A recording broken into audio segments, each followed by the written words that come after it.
get started. I feel like I'm speaking into a black hole, so just hit me up in the chat so I know folks are there and want to hear more about how we can reimagine philanthropy through Web3.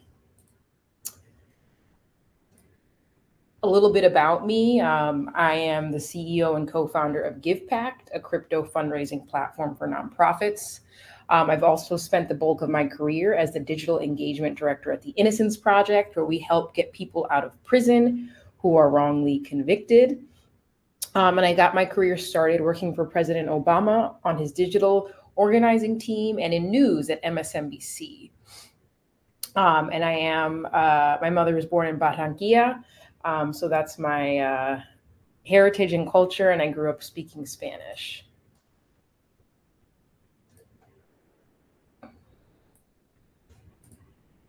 So I don't know how many folks know that crypto is widely used among our community in the US.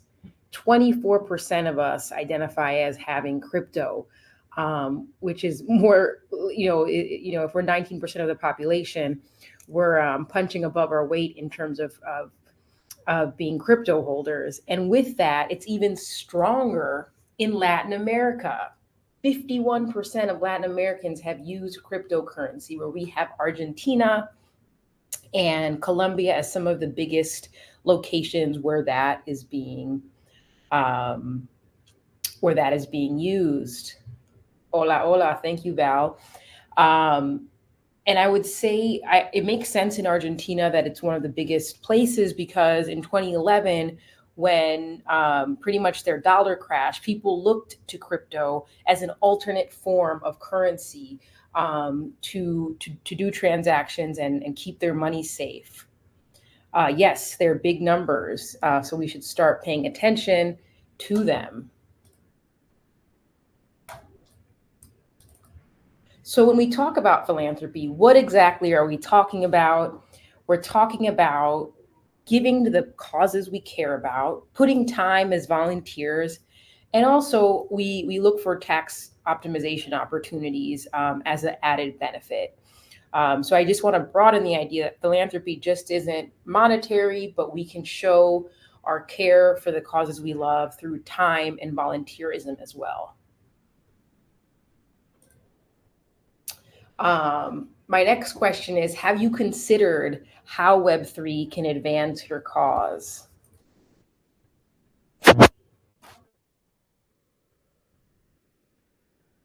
Feel free to put your response in the chat. Have you ever thought of it as a philanthropically driven technology that can help us do our jobs as social impact people?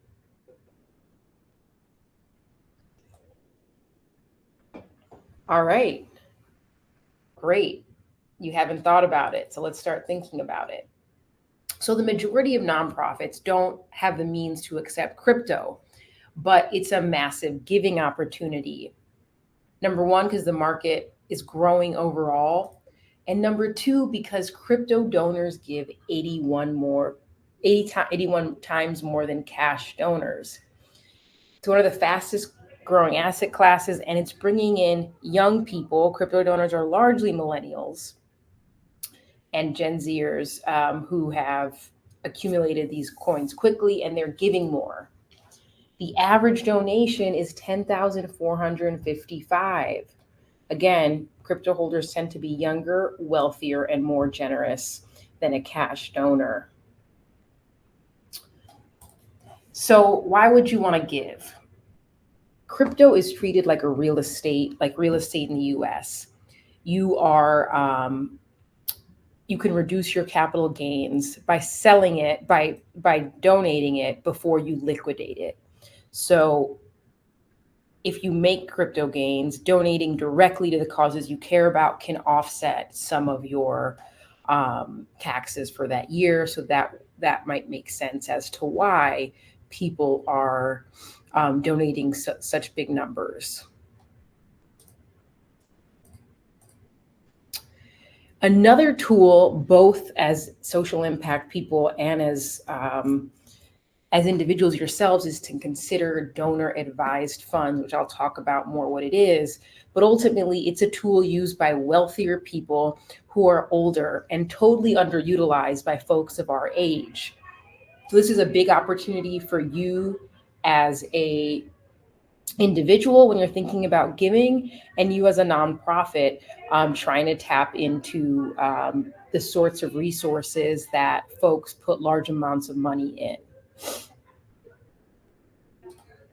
So what a donor advised fund is, it means you can open up, let's say, the Tequeria Foundation, and then put away $1,000 in that, and you get tax write-offs right away. Put it into, into stocks or crypto to grow it, and you get the $1,000 tax write-off even without direct donation to that nonprofit. So you can grow over the years, and every year give 1,000 and see it growing in the S&P or whatever you decide. So it's a way to grow your impact and see the direct benefit to your personal accounts. Any questions on donor advised funds?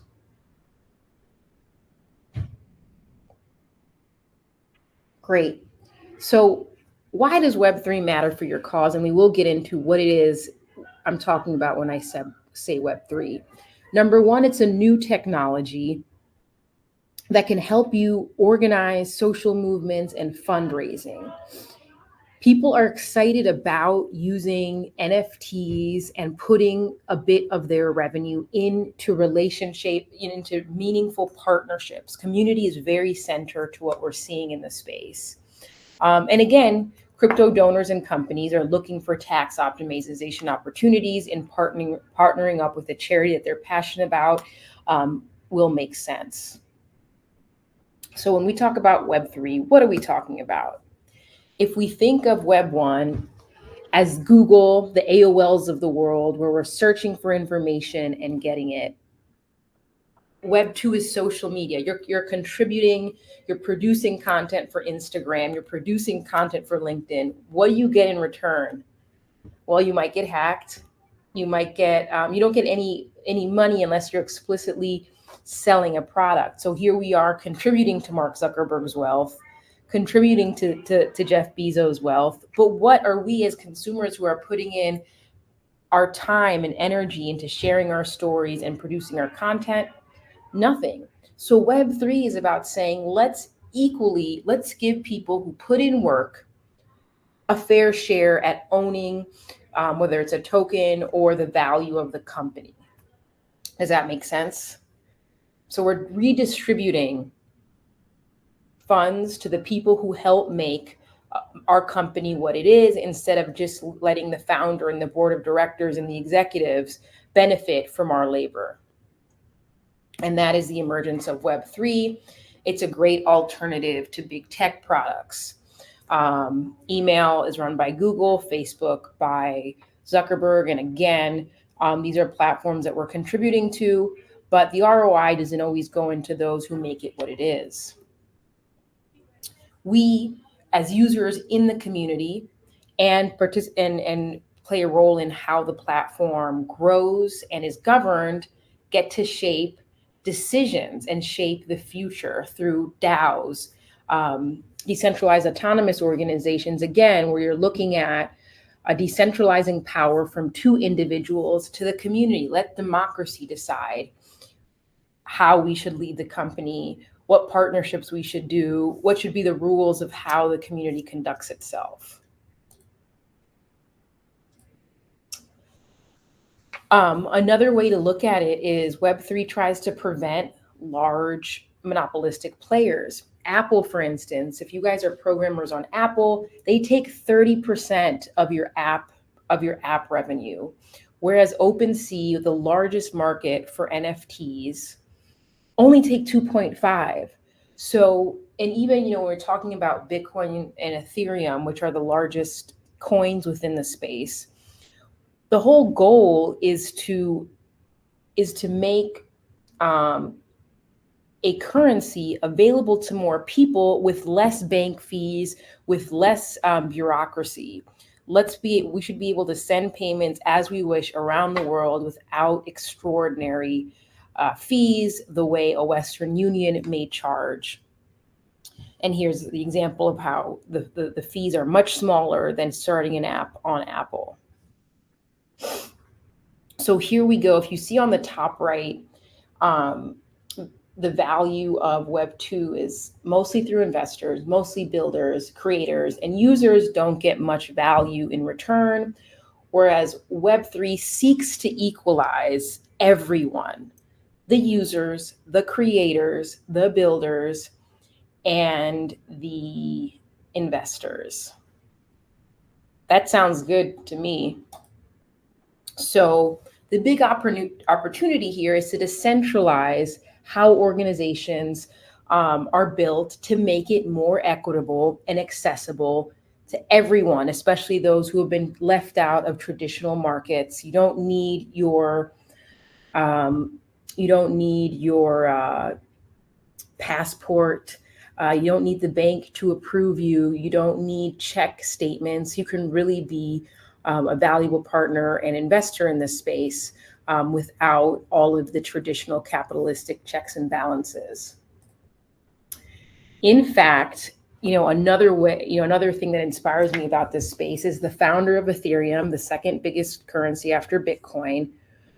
He really believes in using Ethereum to help solve some of our greatest humanitarian and social problems. And he says if we don't exercise our voice, the things that are built are those that want profit. And what's actually needed in this world will be left behind. So he really thinks that, he's given billions to charity during the crisis, the COVID-19 pandemic. He's putting a lot of money in finding cures. So he's really putting his money where his mouth is, and believes folks who are humanitarian oriented should be first at the table and not last, so we can shape the good of Web3. So let's look at some clear-cut examples of how it's being used among nonprofits. Choice DAO. When the Supreme Court announced they would be reversing Roe v. Wade and making it so challenging for women to get abortions, a team of people got together and said, we want to get the crypto community fired up about this, and let's raise $1 million. Again, they used a DAO, a decentralized autonomous organization, to get people fired up, make decisions, and get funds granted to those who needed it. They launched I believe it was an NFT that you could buy. And they had some big leaders like Cecile Richards, who used to run Planned Parenthood, and Reshma Saujani, who runs Girls Who Code and has previously run for a mayor of New York. So although they didn't make the million, I think they quickly were able to set up. If you could give perhaps an hour of your time, and if there's 50 of us giving an hour of our time, that's 50 hours a week. And they were able to make women's rights a big voice in the crypto space. And again, have the community decide, if we raise 200,000, which organizations would benefit more, because those at the front lines know who and what is most at risk and needs the funds. Another example that I love is an NFT project where if you bought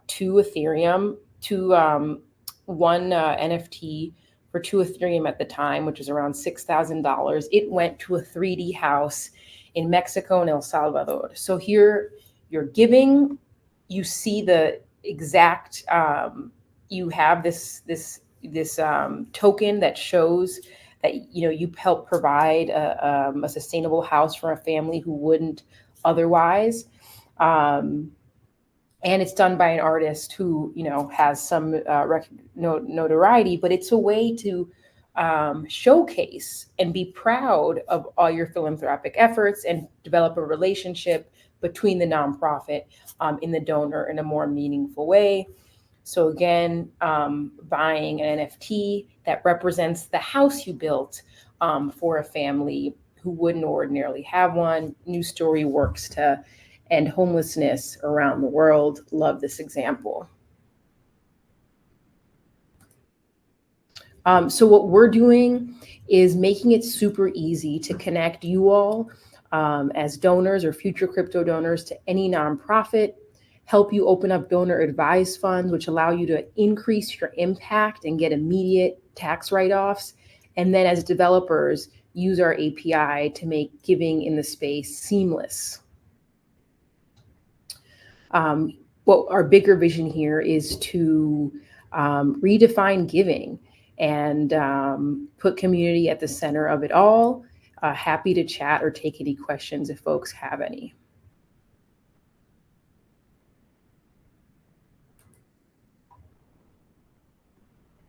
What does decentralization means? So central is this.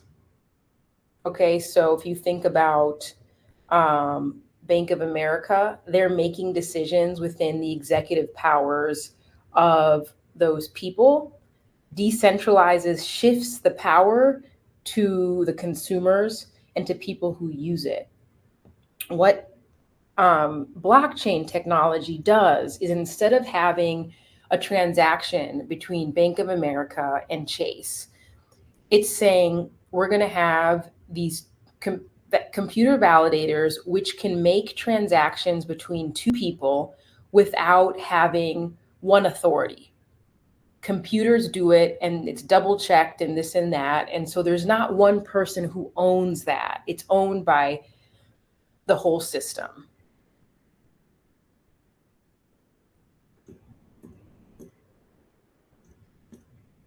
Does that make sense?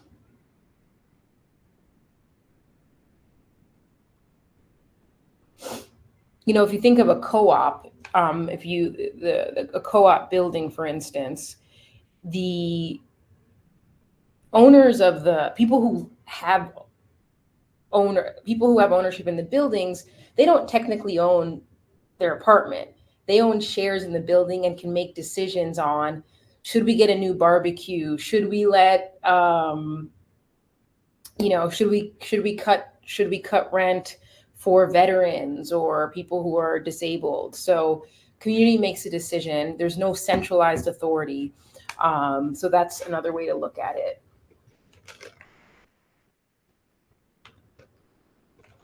Any other questions or feedback?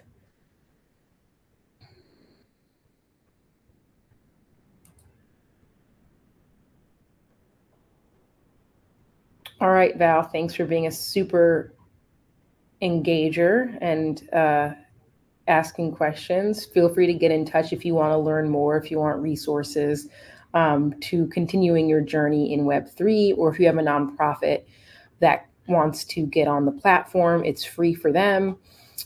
We have over 500,000 on the platform and can easily add any US nonprofit.